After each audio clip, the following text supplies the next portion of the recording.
Thank you for the opportunity to come and talk a little bit about the college. And I will tell you, I probably will say school several times because we've been a school for 75 years. We just became a college this past year.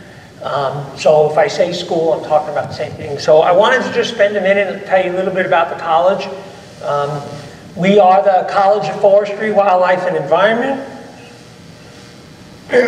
We offer 6 majors. We've had a wildlife major within the program since the mid-90s. We then added a natural resource major, that kind of the greener side of things, ecotourism and things like that. We added that about 10 to 12 years ago. Our 2 most recent additions were the geospatial, the sustainable package, and I should say 3 additions in the wildlife enterprise management. Wildlife enterprise management is sort of around hunt leases and hunt clubs and things like that. The geospatial is a little bit about what Mr. Gilbert talked about earlier, mapping, and all your towns and everything now are going to GIS and GIS applications to manage their lands, so we have a degree in that.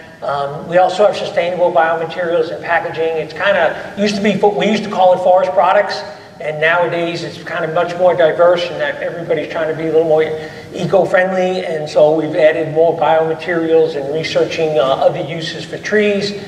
And the one I guess I can speak the most about in the oldest program, we just celebrated our 75th anniversary last year, is the forestry program. And obviously our job is to turn out, the foresters of the future. A few things about the college. We have small classes, which has been a benefit for most of our students. We only average about 23 in a class size.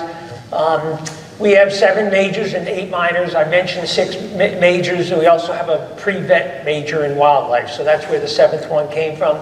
We've actually grown quite a bit up until 5 years ago, maybe 7 years ago, we were in the 300 range. And because of the addition of the new majors and programs, we've really stepped it up. As a matter of fact, that's an old number. Right now, we're at like 518 students in the program, which has kind of been good for us. It kind of took we had a target on our back being the smallest school/college at Auburn, and by growing, we're not that anymore, and so we have a little more academic freedom. 165 grad students, again, that's an older number. We're approaching 200. A lot of that is because of the expansion of some of the areas of our research, but also because we've added some online programs, specifically a degree in FBI, which in this case stands for Forest Business and Investment.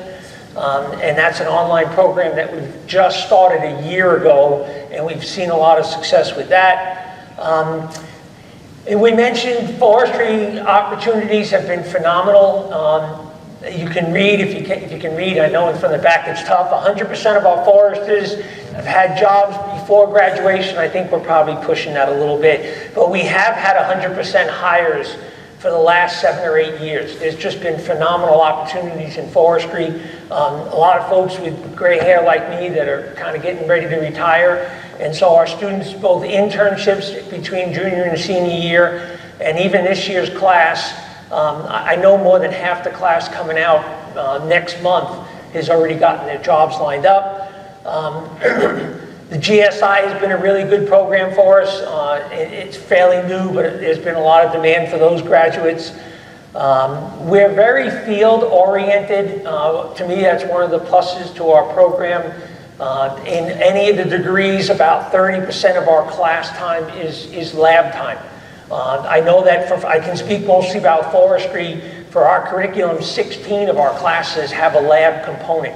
So we're very, very field-oriented. We're a very active school. All of our programs have clubs. I advise the Forestry Club, but we've had Wildlife Club. We even have a new, Biomaterials Club and a Natural Resources Club and some of those other programs. We try to keep our students active. If you come to the school and have some event there, we will probably have student ambassadors that will help you with the program. We're into the politics. With SGA, we have honor societies. We have a lot going on. We have various undergraduate research opportunities. We've actually recently studied started study abroad programs. That's kind of been a push from the university itself, but we've had several of the professors offer programs. They've been to South Africa, New Zealand, Hawaii, and a few other countries around the world. I know some of the other programs in the university have been over to Europe several times. So, and our internship program is very strong. I can definitely vouch for the forestry side. We have 28 or 29 juniors this year, and every one of them, not only do they have an internship, but they've had it since the fall. All the companies now are coming to town or coming to the meetings, and they're hiring in the fall for next summer. It's amazing how they're jumping on things. One of the other benefits to our college is we have money. Okay, as you see, about 60% of our freshmen are awarded some kind of scholarship. And it's mostly thanks to you folks, contributions by you folks, landowners, and other various companies, industry folks. We have over $250,000 a year that we've been awarding as scholarships. And it's really helped a lot with our students getting their education. Where are they now? I can't speak too much about the Nature Conservancy and Disney and Ducks Unlimited because that's the wildlife side. But we have had phenomenal hiring from what I call the big boys, like International Paper, WestRock, Weyerhaeuser. But we also have a lot of our folks, the smaller consulting firms, or actually they're not a small consulting firm, they're a large consulting firm, but Lawson McGowan, Regions. We have a lot of folks that go on with suppliers and dealers moving wood to the mills. So we've had really, really good hires, and our students have, and not only within the state, I'm kind of very proud of the fact that we must be doing something right, because we've had students get hired and get sent out to Arkansas, Louisiana, up to North Carolina. So our program is being recognized around the entire Southeast. Briefly, the program in forestry, I know again it's hard to read. That's the first 2 years up there. I joke with the students a little bit. The first 2 years you're going to get all them lovely ology classes that you couldn't wait for, like biology, sociology, psychology, that's all you could think about when you wanted to be a forester. But you got to get through it. It's called the core program. All the states have it. Approximately 41 of the first 60 hours that you'll do at school is in the core. So you have to go through those along with chemistry, some math, biology, world history, English comp, things like that. That's 41 hours whether you start at Auburn or whether you start at a community college. Everybody's going to take 41 of those hours in their first 2 years, about of the 60 hours. As a matter of fact, if you go through there, you're only going to see 1 or 2 FOW classes because they're usually getting that core knocked out. Our program, our forestry program, really starts with summer practicum. And Mr. Gilbert, who spoke just earlier, is the assistant director down there. We have a 9-week program down at the Dixon Center, which is located between Andalusia and Bruton. It's a tough program. They will be in the woods every day. It's all day. They'll have a couple hours of classes, followed by pretty much the rest of the day in the field, working on whatever the subject matter is. You can see the 5 classes that are covered. They have an operations class, which takes them out to the mills and some logging operations. You know, some of our students are very hands-on. I mean, they come from a logging family or a supplier family or a consulting family, and they know all this. But we get a lot of students that come through, from Birmingham and Mobile and Huntsville that maybe haven't been in the woods as often. So we have 1 week down there where they go see a pulp mill and a sawmill and a pole mill, go to a few logging jobs, visit different operations. They have biology. Biology is 2 weeks, and it's pretty much an introduction to all the science that you'll take over the next 2 years. So they get a little bit of silviculture, a little bit of tree fizz, a little bit of forest products, a little bit of dendro, things like that. So they cover all of that. They take field mensuration, of which Mr. Gilbert is the instructor there. About 3 weeks learning how to measure trees, how to walk in the woods. It's not just walking, now you're measuring as you walk, so you got to be able to follow a compass, pace as you go. They take an introduction to forest management strategies, which is sort of a little bit more on the forest management side. That's a week with Mr. Martin, Joel Martin, who is the director down there. And they have about 2 weeks of surveying, which is probably the only standalone class that they do at summer camp, in that we do it down there because we want to do it in the woods. But they get the basics of surveying. They're not going to come out and be surveyors at the end of it, but they're going to have an understanding on how to do surveying as it relates to forestry practices. They get back on campus. They have 2 more very, very full years. As I mentioned, very lab intensive. They probably have classes most mornings, and they'll probably be in some sort of lab every afternoon. And that brings us to, and you can see them, and a lot of them are subjects you'll recognize: silviculture and dendro, and mensuration and more measurements classes, forest products, ecology, economics, things like that. Which brings us to what this presentation is supposed to be about. And if you can just barely read it here, in the final semester, which we're completing right now, there's a senior capstone class. And the senior capstone class is a place where we try to bring together everything they've learned the previous 3.5 years. And as part of that capstone class, they are writing a management plan. And so we have about half the students bring land with them, and I'll explain what that means in a minute. But they'll bring property. They have family land. They have uncles, aunts, grandparents, maybe a friend of the family, the neighbor, something like that, and they sort of bring their own property. But about half of them are looking for property, and they need something to work on. And so I met with Lee at the Alabama Forestry Association last fall. This is my first year teaching that class. Somebody else has been teaching it for several years. And I talked to Lee and said, I need some properties. I need some place for these students to work. And Lee was very gracious and put an ad in your newsletter sometime around October. And I had a phenomenal response. I mean, I cannot thank you enough. I probably had well over 50 people volunteer their property. Of course, some of it I had to turn down. It was up on like the Tennessee-Alabama border, things like that made it somewhat challenging. Some of them were a little bit small in size, a couple hundred acres. And what I asked for, and what we're looking for this capstone class, is something in the vicinity of 400 acres. And that's only because we have usually 4 students in a group, and we look for about 100 acres a pop. So that's where the 400 acres comes from. We like some diversity in the stands, but not too much. Sometimes we get 400 acres with 10, 12 stands on it, and it just makes it's challenging for the students to run the economics and do all the things they have to do with that property. I know it still has to be managed, and I know you folks are working on that. But for the student project, we try to keep it down into the 4 or 5 stands so that they can get it all done and done properly. The big thing is we try to keep it within 30 miles of Auburn. And the reason being is because the students will visit the site probably 5 or 6 times over the course of the early spring. And, we just can't have them driving up and down the road all day. And so we try to keep it, some of the students that bring their own property, sometimes it is a couple hours away. But for generally speaking, we try to keep it within some reasonable distance of Auburn. And I guess the other important aspect of it is we like to have some kind of access. They have to be able to get on the property, especially the early part of the spring.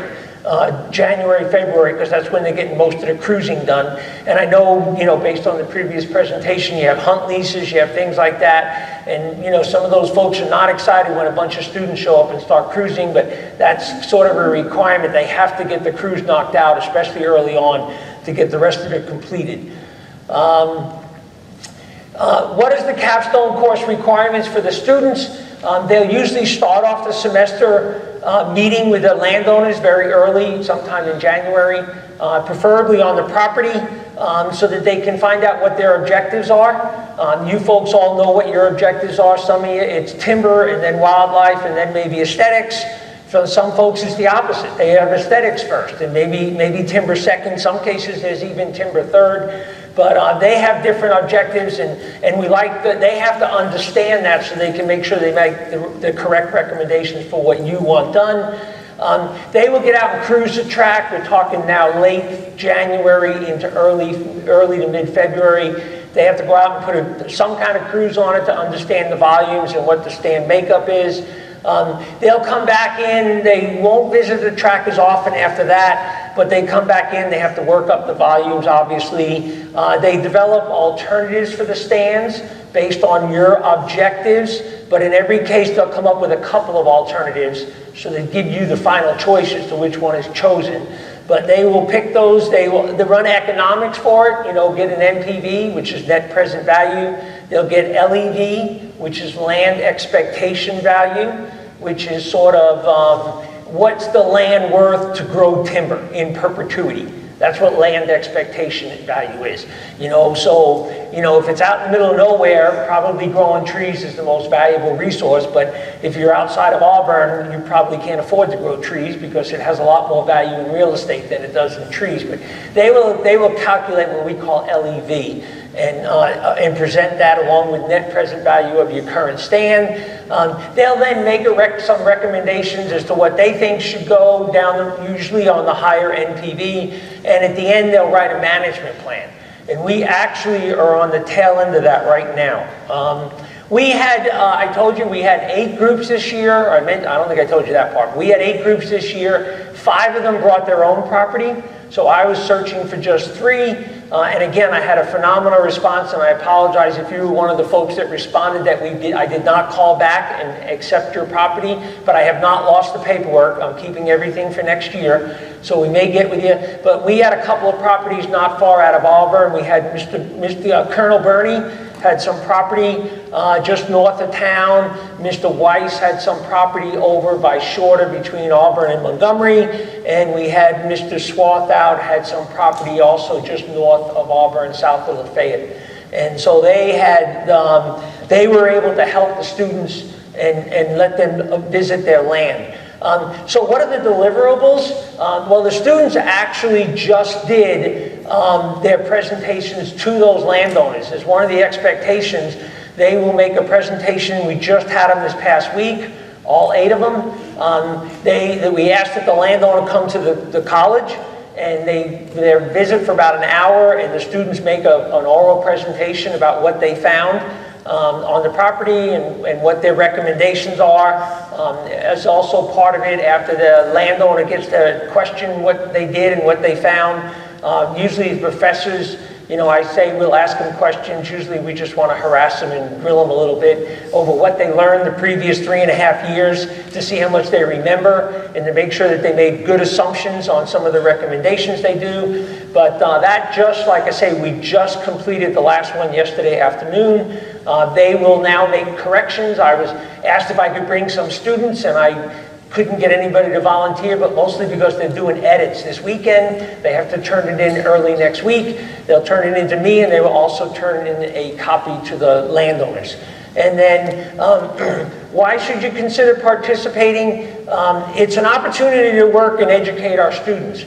I tell people I consider myself very blessed for what I do. I work with what I consider our 2 greatest resources in this country. Okay? The first resource, trees. Okay? The only renewable, reusable, and recyclable product that we have in our country is trees. And I'm thrilled that that's been my career. But I also get to work with another great resource, and that's our students. These are the folks that are going to be in charge and take over what we do here, what you folks do all the time, and you get to help make that happen.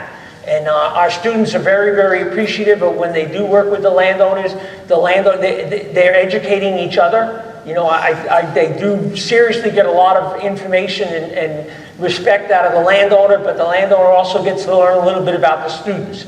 So I think it's an opportunity, it's a great opportunity, and if you have property within Auburn and I didn't, or you missed the notice, or you want to get involved, and you can, I'll be here for a little while, and we'll, let me know, and maybe we can get you in next year. But it's only a spring course. So I believe that's all I got. He's waving the 1-minute mark anyway. So questions? So the question is, what's the competition between Auburn and the 2-year programs? And I won't call it a competition. but I also won't call it a friendly agreement either. We would like to have our students on campus for number one, to participate and take some of the forestry programs early. When they transfer in, they have a challenge in that they have to catch up on a couple of classes, and that is challenging for the students. But I understand economics too. It's not cheap to go to Auburn. I recognize that. But also, what I really like about them being on campus is they get in the forestry club, you know, whatever else, the wildlife club, go to conclave. We just got back from conclave. It was in Louisiana this year. They get to participate a lot more in the school and get to know the professors a little better. But I would say 25 to 30% of our students transfer in, and they do absolutely fine. And we're happy to have them on campus. So the question was, is Auburn the hardest university to get into? And that's a very tough question, and I'm going to give you my opinion. And no, I'm not even sure I'm going to give you my opinion. I'm going to tell you the challenges. One is, how do you grade that? You know, I do not know the other universities' numbers. I know ours, where we used to be about 8,000 to 9,000 applicants for the 4,500 or so freshman openings. We are now up to 16,000 and 17,000 applicants for the 4,500. So we have become a lot tougher. And as a matter of fact, we just went through a serious political discussion on that situation, because we found that they were admitting I got to be careful how I say this. They were admitting the smartest, best, highest graded students. And the problem with that is they found out they were accepting 4,500 engineers. And all the other schools were getting left out. And our enrollment actually dipped for a couple of years, and now we're back up. And so yes, it's still challenging, but we have finally gotten admissions to recognize that you have got to sort of deviate between the different programs. And if you want to tell you a little story that I probably shouldn't repeat, but I will tell it to you anyway. What really got it recognized, if you know anything about Auburn, you know who Mr. Raines is, and he's one of our Auburn trustees, and he donated a whole lot of money to build a new hospitality program in honor of his parents, and spent like $40 million putting up this new building. I won't say he spent all his money, but it was a good chunk of it. And lo and behold, they just found out they had no students, because nobody got accepted to the program because they weren't getting through the application process. And when that happened, suddenly they woke up. And now, so we're accepting our biggest class for the coming year. I'll be around during break if anybody has any additional questions. Thank you very much.